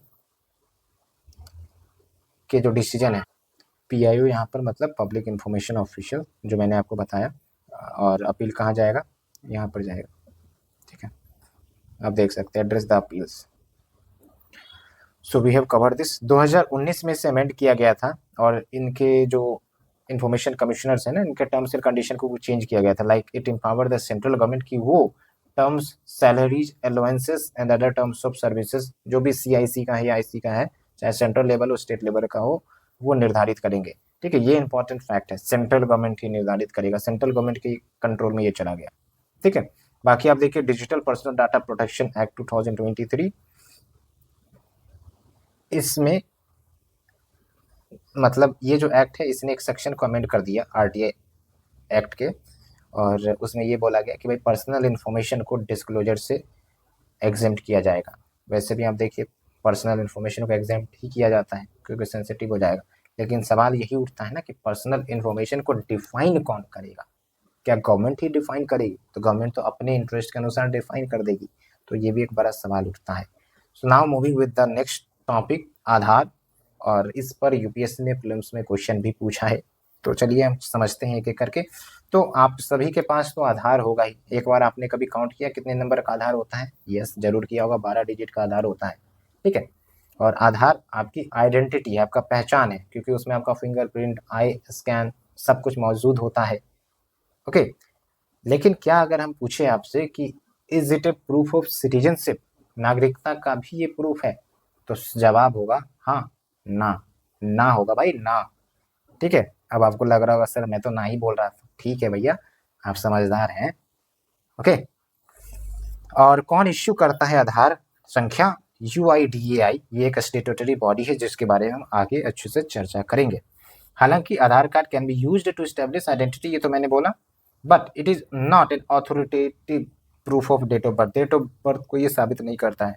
वैसे अगर देखा जाए तो आपका जो डेट ऑफ बर्थ वैलिडेट होता है वो 10th का मार्कशीट है, 12 का मार्कशीट है, उन सबसे वैलिडेट होता है, या फिर बर्थ सर्टिफिकेट बनाया जाता है अलग से, ये है। फीचर्स पर क्वेश्चन पूछा गया था PYQ में, तो थोड़ा सा हम देख लेंगे। It is also act as proof of address and identity, ये तो मैंने चिक कर बुलाया है, बताया है, but it is not a proof of citizenship और डोमिसाइल, ये ध्यान रखना है, ठीक है। एंड कैसे वर्क करता है, तो देखिए आप जब आधार बनाते हैं ना, तो जो डाटा आपका कलेक्ट किया गया वो सेंट्रल लेवल पर, सेंट्रल सर्वर अगर हम बोल दें तो सही होगा, सेंट्रल सर्वर पर स्टोर हो जाती है, और जब भी किसी गवर्नमेंट को या प्राइवेट इंस्टीट्यूशन को यूज करना होता है तो उसी सेंट्रल सर्वर से ऑथराइज कर लिया जाता है। ध्यान रखिए मैं आपको बोल रहा हूँ ऑथराइज कर लिया जाता है, ये नहीं कि प्राइवेट को डाटा बेच दिया जाता है या शेयर कर दिया जाता है, ऑथराइज कर दिया गया। ऑथराइज मतलब ठीक है, जैसे आधार नंबर हमने डाला, आप सिम लेने गए तो आधार नंबर आप डालते हैं, ठीक है, तो फिर आप फिंगरप्रिंट देते हैं तो वो ऑथराइज कैसे हो जाता है? क्योंकि सेंटर लेवल पर जो डाटा स्टोर किया गया है ना वहीं से ऑथराइज होता है। ऐसा नहीं कि भाई एयरटेल या फिर वोडाफोन के पास वो डाटा उपलब्ध है वहां से वो वेरीफाई करती, ठीक है। इसी पर तो एक क्वेश्चन आया था यूपीएससी का कि थर्ड पार्टी को डाटा बेच सकती है सेंट्रल गवर्नमेंट, तो वो ऑप्शन गलत हुआ था, ठीक है, ये ध्यान रखना है। बाकी देखिए बेनिफिट्स हैं, इलेक्ट्रॉनिक बेनिफिट ट्रांसफर, पैसे ट्रांसफर हो जाते हैं बैंक खातों में, टारगेटेड डिलीवरी भी हो सकता है, योजना जो भी चलाई जा रही है तो डायरेक्ट खाते में पैसे आ सकते हैं, आधार नंबर डाल के पैसे चला जाएगा, पैसे निकाले भी जाते हैं आधार नंबर डाल के, है ना, बहुत सारे कॉमन सर्विस सेंटर्स हैं वहां से। अगर हम बात करें constitutionality of the Aadhaar act, तो justice KS Puttaswamy versus union of India case में आधार एक्ट को कॉन्स्टिट्यूशनली वैलिड ठहराया था, ठीक है। बोला गया कि भाई आधार एक्ट कॉन्स्टिट्यूशनल लेवल पर वैलिड है, कोई भी संविधान का उल्लंघन नहीं है, लेकिन इसमें कुछ की ऑब्जर्वेशन दिए गए थे। पहली बात तो ये कि Aadhaar meta data can not be stored for more than 6 month. अब आप पूछेंगे कि सर मेटा डाटा क्या है? जैसे आप जब भी आधार से ऑथेंटिकेट करते हैं अपने आप को, चाहे सिम खरीद रहे हो, चाहे कोई नया अकाउंट क्रिएट कर रहे हो बैंक में, तो ऑथेंटिकेट किया जाता है, तो उसका इन्फॉर्मेशन आपको मेल पर मिल जाता है या फिर मोबाइल फ़ोन पर मिल जाता है, ठीक है? वो हो गया मेटा डाटा। तो उसको जो है ना 6 महीने से ज़्यादा स्टोर नहीं किया जा सकता है, और इस पर यूपीएससी ने क्वेश्चन पूछा है। एंड ये जो आधार एक्ट है, does not violate fundamental rights guaranteed under this, ये तो भाई तभी तो ये कॉन्स्टिट्यूशनली वैलिड ठहराया गया। And Aadhaar would be mandatory for assessing social welfare schemes but not all, and it cannot be forced on people कि भाई बैंक अकाउंट ओपन करना है तो आधार लाओ, मोबाइल इंटरनेट कनेक्शन लेना है तो आधार लाओ, लेकिन इनडायरेक्टली मांगा तो जाता है भाई, आपको भी पता होगा। And state can not enter into the contract with private corporation, जैसा कि मैंने बताया, for sharing of Aadhaar data, क्योंकि it violates right to privacy. ये सबसे अच्छा पॉइंट याद रखना है। अब कॉन्ट्रैक्ट में आ गया भाई पैसा 5 करोड़ रुपया लाओ और डाटा ले लो, ऐसा तो नहीं होगा ना भाई। उसमें आपका पर्सनल इन्फॉर्मेशन है, आपका हैंड, फिंगर, मोबाइल जिससे ऑन हो जाता है आजकल, ठीक है? तो ये है भाई, सब क्लियर हो गया, ऑल क्लियर टू यू। बाकी अगर हम बताएं UIDAI के बारे में, तो स्टेट्यूटरी बॉडी है, 2016 में स्टैब्लिश हुआ था under the provision of Aadhaar act 2016 by government of India. It comes under ministry of electronics and information technology. Function आप देख लीजिए, आधार नंबर इश्यू करना, Aadhaar enrolment, Aadhaar authentication, safety and confidentiality, policy बनाना, procedure system for issuing Aadhaar number to individuals as well, और आधार को delete भी किया जा सकता है, ये भी ध्यान रखेंगे, ठीक है? अगर क्रिएट किया जा सकता है तो डिलीट भी किया जा सकता है, ये भी क्वेश्चन में आया था, that's why I am telling to you. Now we are moving to the next centrally sponsored scheme. देखिए भारत में ना बहुत योजनाएं चलाई जाती हैं केंद्र सरकार के द्वारा, राज्य सरकार भी चलाते हैं। राज्य सरकार हो सकता है अपना योजना चलाता होगा अपना खर्च पर, अपने पैसे पर, केंद्र सरकार अपने खर्च पर चलाता होगा, लेकिन दोनों के बीच में एक ऐसी भी योजना है जहां पर केंद्र सरकार कुछ पैसा देता है और राज्य सरकार भी कुछ पैसे देती है उस योजना में, और फिर वो योजना चलती है। तो उसी योजना का या वैसे ही योजना का नाम है सेंट्रली स्पॉन्सर्ड स्कीम। क्या कुछ स्कीम के नाम आप हमें बता सकते हैं जो CSS है, सेंट्रली स्पॉन्सर्ड है? दूसरा होता है आपका सेंट्रल सेक्टर स्कीम, जहां पर केंद्र सरकार अपने पैसे 100% यूज करती है टू रन द स्कीम। जैसे प्रधानमंत्री जो कौन सा योजना था भाई, 3,000 रुपये, मतलब 2,000 रुपये करके 6,000 रुपये फार्मर्स को दिए जाते हैं, किसान मानधन योजना, शायद वही होगा, ठीक है? तो वो आपका सेंट्रल सेक्टर हो गया, क्योंकि केंद्र सरकार ही उसमें पैसे दे रही है। ऐसे बहुत सारे स्कीम्स हैं, थोड़ा नाम आप हमें बताइए। तो उम्मीद है आप क्लियर हो गया होगा आपको सेंट्रल स्पॉन्सर्ड स्कीम के बारे में। उतना कुछ इंपॉर्टेंट नहीं है प्रीलिम्स के लिए, इसलिए मैंने ज़्यादा हाईलाइट नहीं किया है। हाँ, एक खास बात ये होती है कि सेंट्रल स्पॉन्सर्ड स्कीम है कि पैसा तो चलो सेंटर और स्टेट दोनों लगा रही है, लेकिन जो इम्प्लीमेंट करेंगी इस योजना को वो आपका स्टेट गवर्नमेंट ही करेंगी, इम्प्लीमेंट एंड एग्जीक्यूट, ठीक है? And if we talk about current status, तो 75 सेंट्रली स्पॉन्सर्ड स्कीम है, जिसको 3 कैटेगरी में डिवाइड किया गया है। एंड 3 कैटेगरीज यहाँ दिए गए हैं, ये भी आपको नहीं पढ़ना है, ठीक है? ये मेंस के लिए ज़्यादा इंपॉर्टेंट है, प्रीलिम्स के लिए नहीं। अब जो फंडिंग पैटर्न है ना, इसमें 2 चीज़ें आती हैं कि अगर कोर स्कीम है, जैसे देखिए जो CSS है इसके अंदर कोर स्कीम आता है, core of the core scheme आता है, ऑप्शनल स्कीम आता है। तो जो कोर स्कीम है इसके अंतर्गत क्या है कि जो नॉर्थ ईस्टर्न स्टेट है, 8 नॉर्थ ईस्टर्न स्टेट, जिसमें जो 7 हैं पूरे मेघालय, अरुणाचल, मिजोरम, ये सब हो गए, प्लस सिक्किम को भी मिला दीजिए, प्लस 3 हिमालयन स्टेट। तो यहाँ पर 90:10 होता है, यानी कि 90% फंड केंद्र सरकार देगी और 10 जो है राज्य सरकार देगी। लेकिन बाकी जो अन्य स्टेट है जैसे यूपी, बिहार, राजस्थान, ये सब जो स्टेट है, तो यहाँ पर जो फंडिंग रहेगी वो है आपका केंद्र का 60% और राज्य का 40%, ठीक है? अगर यूनियन टेरेटरी है तो 100%। उतना इंपॉर्टेंट नहीं है, बस मैं आपको बता दे रहा हूँ ताकि आपको संतुष्टि मिल जाए दिल से कि हाँ कवर हो गया सब कुछ। और मॉनिटरिंग के बारे में भले याद रखना है आपको कि नीति आयोग के पास जुरिडिक्शन है, पावर है कि वो मॉनिटर करते हैं सेंट्रली स्पॉन्सर्ड स्कीम को and overseas the third party evaluation. So that is the end of this topic, and now we are moving to the next topic, mission Karmayogi. Mission Karmayogi के बाद है आपका ग्रीवेंस फेडरेशन, उसके बाद है auditing of local bodies, and then cantonment boards and constitutionalization of environmental issue. तो 4-5 topic और है भैया, मेरे ख्याल से 20 मिनट लगेंगे और, तो चलिए कवर कर लेते हैं। तो क्या कंटेक्स्ट है भाई मिशन कर्मयोगी का? तो कैपेसिटी बिल्डिंग कमीशन जो कि 2021 में लॉन्च किया गया था as a part of national programme for civil services capacity building, mission Karmayogi 3 साल हो चुके हैं। तो सिंपली अगर कहें मिशन कर्मयोगी क्या है, तो जो आपके सिविल सर्वेंट्स हैं, जो पब्लिक ऑफिशियल्स हैं सेंट्रल गवर्नमेंट में, भाई उनकी कैपेसिटी बिल्डिंग, उनकी क्षमता को विकसित कराने का एक योजना है मिशन कर्मयोगी। ट्रेनिंग दी जाती है ताकि वो futuristic as well as present day technology and capability को सीख सके और गवर्नेंस अच्छा हो सके, एडमिनिस्ट्रेशन अच्छा हो सके। बेसिक फिलोसफी यही है। तो it aims to create professional well train future looking civil servants. ठीक है, that will help in India's developmental aspiration, national programs, all of that.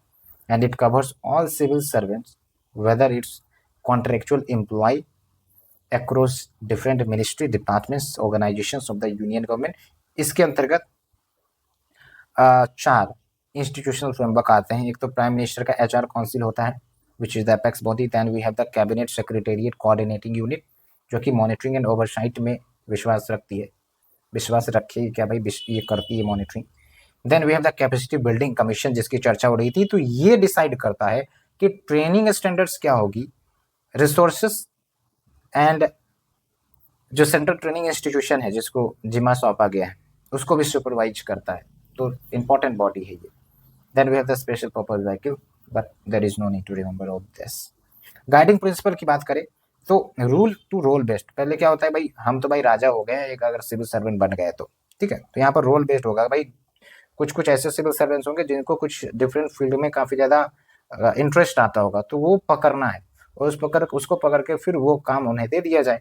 तो rule to role based training and capacity building and moving to competency driven approach. 70-20-10 mandate क्या है भाई ये, तो यहाँ पर क्या बोला जाता है कि 70% लर्निंग है वो जॉब के एक्सपीरियंस से। अगर आप लगातार 3-4-5 साल जॉब कर रहे हैं तो जो भी लर्निंग है वहाँ से आ जाएगी। 20% आपका वर्किंग विद अदर्स एंड 10% जब ट्रेनिंग आपको मिलती है तब। And it also helps to move beyond silos. ठीक है, सिलोज मतलब कि अलग अलग काम मत करो, कोऑर्डिनेट होकर काम करो। And there is a platform जहाँ से पब्लिक ऑफिशियल्स ट्रेनिंग लेते हैं, वो है आपका आई गॉट कर्मयोगी प्लेटफॉर्म। ठीक है, and it is online portal to guide government officials so that their capacity building should happen. And जो भी इनका परफॉर्मेंस होता है वो पूरा एवेल्युएट किया जाता है, मॉनिटर किया जाता है। एंड बेस्ड ऑन दैट फिर इनके जो रिकॉर्ड है ना वो उसमें मेंशन किया जाता है कि भाई ये कितना अच्छा कर रहा है, कितना खराब कर रहा है। एंड बेस्ड ऑन दैट बाद में फिर प्रमोशन अपग्रेडेशन सबके लिए ये सब यूज किया जाएगा, वही चीज़ है भाई। फिर देखिए कैपेसिटी बिल्डिंग कमीशन की बात करें तो ये एग्जीक्यूटिव बॉडी है, और मैंने आपको बताया 2021 में इसको गैजेट ऑफ इंडिया में नोटिफाई करके कंस्टिट्यूट किया गया। And it is an independent body with complete executive and financial autonomy. क्योंकि गवर्नमेंट इंटरफेरेंस रहेगा तो फिर तो भाई वही है, कोई फ़ायदा नहीं होगा। ठीक, ट्रेनिंग सब करक होनी चाहिए ना। अगर हम कंपोजिशन की बात करें तो 3 members and is supported by internal secretariat. Purpose देख लीजिए, credibility and shape uniform approach to capacity building. वही कैपेसिटी बिल्डिंग बार बार रिपीट होकर आ रहा है। बाकी फंक्शंस आप देख सकते हैं, उतना कोई खास नहीं है, चांसेस कम है पूछने का, बट कुछ कुछ आपको ध्यान रखना है, मैंने हाईलाइट कर दिया है। ठीक है, now we are moving to grievance reduction mechanism. क्या होता है भाई ये, तो भाई समस्या अगर है तो उसको रिड्रेस करने के लिए मैकेनिज्म तो होनी चाहिए ना, तो उसी को हम कह देते हैं ग्रीवेंस रिडक्शन मैकेनिज्म। हालांकि ये मैंने जनरल टर्म में बात कर दिया है। अब आपको लगेगा कि सर आपने ये सब हाईलाइट क्यों नहीं किया है, क्योंकि ये सब कुछ इंपॉर्टेंट नहीं है इसलिए मैंने हाईलाइट नहीं किया है। ठीक है, अब जो ग्रीवेंस रिडक्शन मैकेनिज्म है, it's an important institution to measure the effectiveness as it provides feedback कि भाई ऑर्गेनाइजेशन कैसे कार्य कर रही है। ठीक है, एंड इसके लिए आप देखिए 2 डेजिग्नेटेड नोडल एजेंसी है यूनियन गवर्नमेंट में दैट हैंडल्स द ग्रीवेंसेस। एक तो है आपका department of administrative reforms and public governances, public grievances. ठीक है, अभी थोड़ा तबीयत खराब है तो बात में थोड़ा लड़खड़ाहट आपको दिख रही होगी, तो उसके लिए मैं बहुत ही माफ़ी मांगता हूँ आपसे। ठीक है, खांसी सर्दी है दैट्स वाई। एंड दूसरा आपका directorate of public grievances cabinet secretariat. तो ये जो CP ग्राम्स है, इट्स एन ऑनलाइन प्लेटफॉर्म जो 24/7 अवेलेबल है, क्योंकि ऑनलाइन प्लेटफॉर्म है ना। तो यहाँ पर सिटीजन कंप्लेन ग्रीवेंसेस रजिस्टर कर सकते हैं टू द पब्लिक अथॉरिटी कोई भी सब्जेक्ट के ऊपर रिगार्डिंग द सर्विस डिलीवरी। कि भाई अगर आपने कुछ सर्टिफिकेट बनाने के लिए रिक्वेस्ट किया लेकिन वो डिलीवर नहीं हुआ तो आप कंप्लेन कर दीजिए। एंड इसको जो भी मिनिस्ट्री है, डिपार्टमेंट्स है, उसके साथ कनेक्ट किया गया है, whether it's government of India and state, through role based access to the officials. Okay, उसके बाद ई निर्माण याद रखेंगे, launch by the central board of direct tax to fast track the tax payer grievances. And we have the Pragati, proactive governance and timely implementation. E governance के माध्यम से administration को एक प्रकार से इफिशिएंट बनाया जाए, और इसके अंतर्गत क्या होता है, जो भी गवर्नमेंट प्रोग्राम्स स्कीम चल रही होती है उसकी इफेक्टिव मॉनिटरिंग की जाती है, ठीक है, along with addressing the people's grievances. Okay, उसके बाद सेबत्तम मॉडल देख लीजिए, जो इथिक्स में भी यूज किया जाता है। तो जो सेबत्तम मॉडल है ये एक ढांचा है, फ्रेमवर्क है, जो इस पर फोकस करता है कि जो पब्लिक सर्विसेज हम दे रहे हैं, जो गवर्नमेंट पब्लिक सर्विसेज दे रही है, ठीक है, उसकी क्वालिटी को कैसे इम्प्रूव किया जाए। जैसे बैंक सर्विसेज बैंक देती है, जो गवर्नमेंट की बैंक है, ठीक है, वहाँ पर आपको बहुत सारे कंप्लेन सुनने को मिलेंगे। तो अब देखिए वहाँ पर अगर डिजिटलाइजेशन आ गया तो बहुत सारे कार्य आपके लिए आसान हो गए। तो कहीं ना कहीं यही सब काम करने की बात सेबत्तम मॉडल में बताई गई है।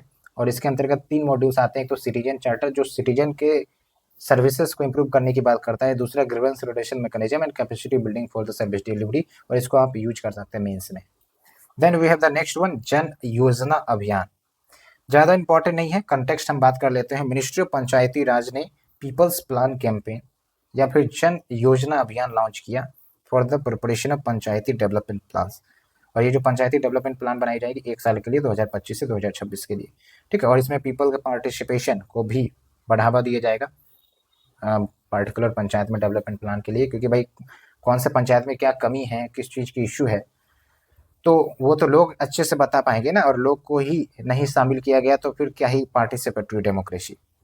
Okay, and earlier it was rolled out as सबकी योजना सबका विकास 2018 में, लेकिन इसको अभी पीपल्स प्लान कैंपेन में बदल दिया गया है।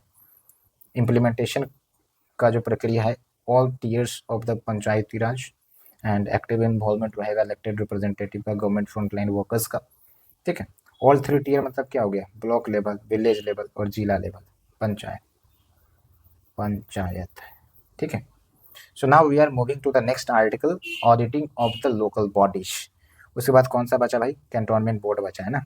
कॉन्स्टिट्यूशनलाइजेशन of environmental issue, diplomatic passport, फिर अदर इंपॉर्टेंट इशू। वही 20 मिनट लगेगा आपका।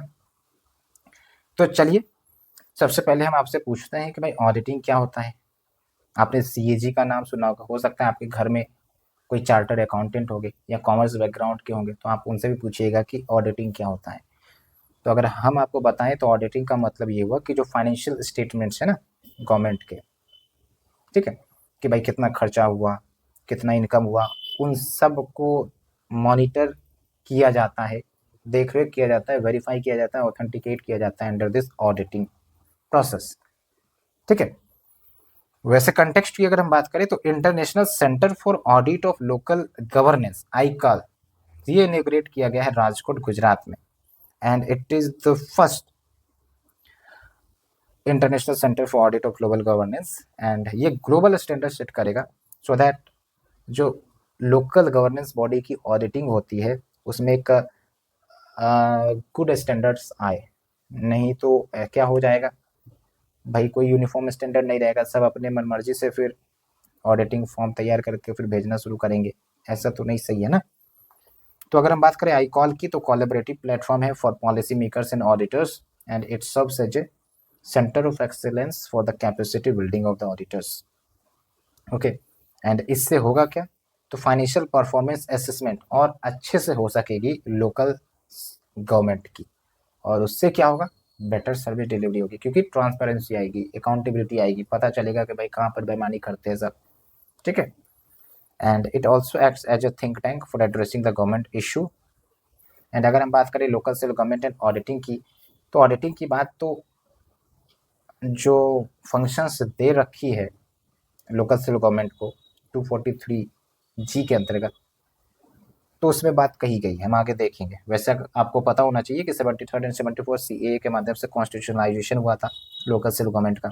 एंड 2020 में मिनिस्ट्री ऑफ पंचायती राज ने ऑडिट ऑनलाइन एप्लीकेशन डेवलप किया to conduct the online audit of Panchayati accounts so that accountability हो in the utilization of fund, जो भी पैसे इन्हें मिलते हैं, ठीक है। एंड बाकी आप देखिए करंट ऑडिटिंग मैकेनिज्म क्या है। तो ऐसे तो CHE ऑडिट कर सकते हैं लोकल सेल्फ गवर्नमेंट को, लेकिन वो डायरेक्टली नहीं करते हैं, वो क्या करते हैं, सुपरवाइज करते हैं ऑडिटिंग को, ऑल इंडिया लेवल पर। तो करता कौन है भाई? तो करने वाला है examiner of local fund account, या इसी को हम director of local fund account भी कहते हैं। तो ज़्यादातर स्टेट में यही इंस्टीट्यूशन ऑडिट करते हैं, फंड कहाँ खर्च हुआ, कितना खर्च हुआ, सही खर्च हुआ, गलत खर्च हुआ, ठीक है। ओके, और इसको सुपरवाइज कौन करता है? तो सीएजी। तो सीएजी के निगरानी में ये सब ऑडिटिंग सबका काम करते हैं। आप देख सकते हैं यहाँ लिखा हुआ है, technical guidance and supervision of CAG. Okay, हालांकि आप देखिए सीएजी को मैंडेट दिया गया है for audit of local body flow from the CAG duty powers and condition of service act 1971, मैंने आपको बता दिया। कॉन्स्टिट्यूशनल प्रोविजन की बात करें related to the auditing of local body, तो 243G में क्या दिया गया? Devolution of power to the local body 29 function है। 243J में देखिए आप, लेजिस्लेचर ऑफ स्टेट या फिर स्टेट लेजिस्लेचर कानून बनाकर प्रोविजन ला सकती है जहां पर पंचायत को जो अकाउंट मेंटेन करने हैं, फाइनेंस अकाउंट, वो कैसे मेंटेन करने, किस तरीके से मेंटेन करने और ऑडिटिंग कौन करेगा, ये सब स्टेट लेजिस्लेचर डिसाइड कर सकती है। ये पावर 243J में बताया गया है, ठीक है, ये ध्यान रखना है। और सिमिलर प्रोविजन म्यूनिसिपैलिटीज के लिए 243Z में बताया गया है। मैच द फॉलोइंग करके भी क्वेश्चन पूछा जा सकता है, तो याद रखना है इस आर्टिकल को। Okay, now we are ending with this topic. बस एक ही दो बचा है, कैंटोनमेंट बोर्ड है, उसके बाद कॉन्स्टिट्यूशनलाइजेशन ऑफ एनवायरमेंटल इश्यू है, then we have the diplomatic passport है, उसके बाद दी एंड ही करने वाले हैं। तो चलिए शुरुआत करते हैं कैंटोनमेंट बोर्ड से। अब तक आपको अच्छा लग रहा है, चीज़ें समझ में आ रही है? अगर हाँ तो जल्दी जल्दी से लाइक करते चलिए और शेयर करिए दोस्तों के बीच में, ताकि हम आने वाले समय में इन्वायरमेंट के भी टॉपिक्स आपके लिए लेकर आएँ। ओके, और मैं जो हाईलाइट कर रखा हूँ आप उसे भी पढ़ेंगे तब भी काम चल जाएगा, लेकिन जैसा कि मैंने आपको बताया है कि एनालिटिकल कंसेप्ट आप नहीं छोड़ेंगे, स्टेटमेंट्स को आप थोड़ा सा सोचेंगे गहराई से, क्या कह रहा है स्टेटमेंट, ठीक है, तब जाके आपको समझ में आएगा। तो कैंटोनमेंट बोर्ड न्यूज़ में है, हालांकि यूपीएससी ने पहले कभी इस टॉपिक पर क्वेश्चन नहीं पूछा है प्रीलिम्स में, फिर भी हम डिस्कस कर लेते हैं।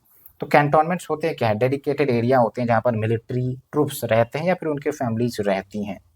ओके, आप देख सकते हैं military troops are garrison and primarily dedicated to the housing soldiers. तो इसमें मिलिट्री और सिविलियन पॉपुलेशन यानी कि उनके फैमिली सब रहते हैं। एंड एक मिलिट्री स्टेशन भी होता है जो एक्सक्लूसिवली मिलिट्री पर्सनल ही ऑक्युपाई करते हैं, एकोमोडेट करते हैं। मिलिट्री स्टेशन और कैंटोनमेंट, कैंटोनमेंट में क्या है? मिलिट्री और सिविलियन पॉपुलेशन दोनों। मिलिट्री स्टेशन में क्या है? Military personnel itself. Just genesis origin की बात करें तो ईस्ट इंडिया कंपनी के दौरान ही ये कैंटोनमेंट्स की नींव रखी गई थी after the battle of Plassey in 1787, exact 1757। Exact date आप हमें बताइए, बैटल ऑफ प्लासी कब हुई थी और किसके किसके बीच में हुई थी और इसका आउटकम क्या हुआ था, और बैटल ऑफ प्लासी के बाद कौन सी बैटल हुई जिसके बाद इंग्लिश ईस्ट इंडिया कंपनी ने पूरा अपना कंट्रोल जमा लिया इंडिया के ऊपर। फिर देखिए बैरकपुर जो कि कलकत्ता में है, it was the first cantonment established in 1765 and currently there are 61 cantonments in India, ठीक है।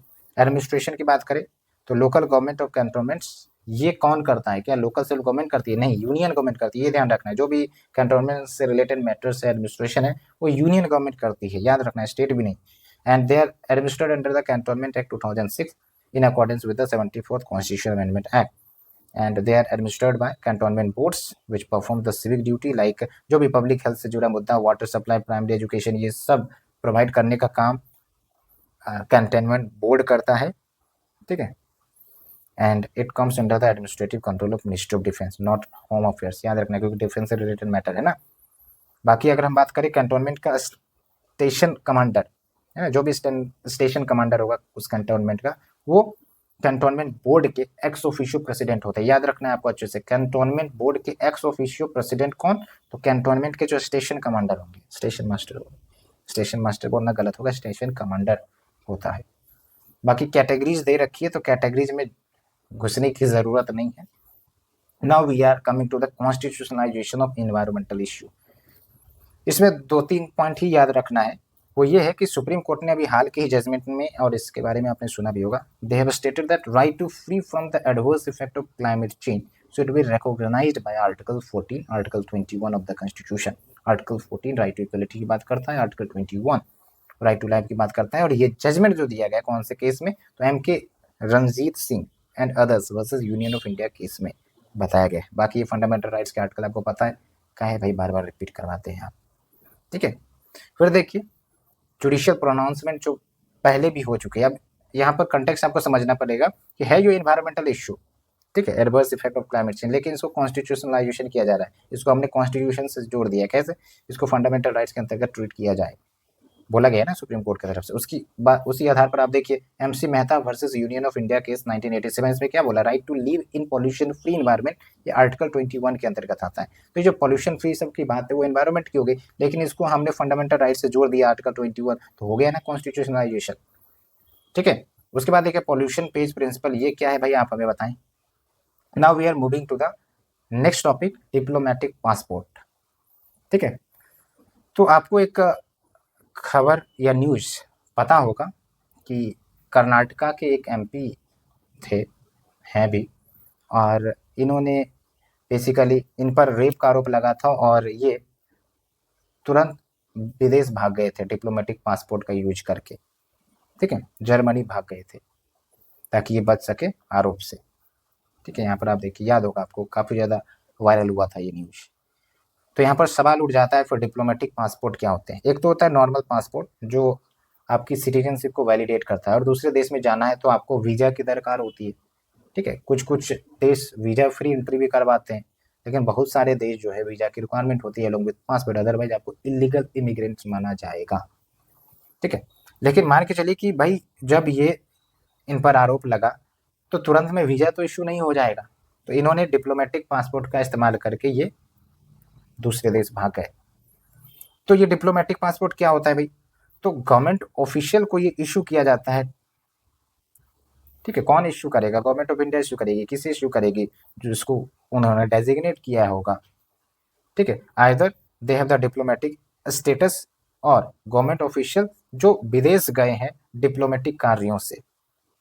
वैलिडिटी 5 साल की होती है या उससे कम भी हो सकती है। एडवांटेज देख लीजिए आप, इम्यूनिटी, यानी कि जो ये पासपोर्ट होल्ड करेंगे उनको प्रिविलेज मिलेगा, लाइक अरेस्ट नहीं किया जाएगा, डिटेन नहीं किया जाएगा, एंड सर्टेन लीगल प्रोसीडिंग से प्रोटेक्ट किया जाएगा। एंड फिर देखिए exemption from the visa requirement in some country, अगर आपके पास डिप्लोमेटिक पासपोर्ट है तो वीज़ा रिक्वायरमेंट को भी एग्जाम किया जा सकता है, but not in all countries, some country जहाँ पर भी ऐसा नियम हो, ओके। एंड फिर देखिए वीज़ा वेवर एग्रीमेंट भी किया जाता है देशों के साथ for the holders of diplomatic passports, और है भी Germany along with 33 other countries, ठीक है। इंडियन पासपोर्ट की बात करें तो पासपोर्ट जो है वो आपका यूनियन लिस्ट के अंतर्गत आता है 7 शेड्यूल में। 7 schedule basically division of subjects की बात करता है बिटवीन स्टेट सेंटर, ठीक है, लाइक रेसिडरी, कंकरेंट, ये सब है। एंड जो पासपोर्ट इश्यू की जाती है they are governed under the passport act 1967। And इसके अंतर्गत क्या बातें कही गई है? वो सारे व्यक्ति जो इंडिया से बाहर जाना चाहते हैं या जा चुके हैं तो उनके पास वैलिड पासपोर्ट होना चाहिए या फिर ट्रैवल डॉक्यूमेंट होना चाहिए, तभी वो जा सकते हैं। लेकिन कुछ एग्जाम्पशन सेंट्रल गवर्नमेंट दे सकती है कि बिना पासपोर्ट के भी आप जा सकते हैं। Additionally central government can issue passport to a person जो इंडियन सिटीजन नहीं है, ये याद रखना है। कौन इश्यू करेगा? सेंट्रल गवर्नमेंट, प्रेसिडेंट नहीं। कौन से ग्राउंड पर? पब्लिक इंटरेस्ट के ग्राउंड पर, ठीक है। फिर देखिए there are 3 class of passports, ordinary जो कि ब्लू कलर में होता है, डिप्लोमेटिक व्हाइट कलर में होता है, ऑफिशियल जो कि मैरून कलर में होता है। That is enough. मुझे तो लगता भी नहीं कि उस टॉपिक से क्वेश्चन आएगा, बाकी पढ़ा दिया मैंने आपको। फिर हम चलते हैं शॉर्ट न्यूज की तरफ। एक है आपका कॉमन सर्विस सेंटर। तो आप देखेंगे गांव-गांव में जगह जगह पर आपको आधार बनवाना हो, मतलब आधार का जो ऑफिशियल केंद्र है उसको छोड़कर, या फिर पैसा निकलवाना हो या फिर कुछ अन्य सर्टिफिकेट बनाना हो, तो कॉमन सर्विस सेंटर का दुकान होता है, वहाँ पर आप जाके अप्लाई करते हैं, चाहे बर्थ सर्टिफिकेट हो या फिर कोई योजना का रजिस्ट्रेशन सब करवाना हो, इंश्योरेंस रजिस्ट्रेशन करवाना हो गवर्नमेंट की, ठीक है। तो वही सब है आपका कॉमन सर्विस सेंटर, ओके।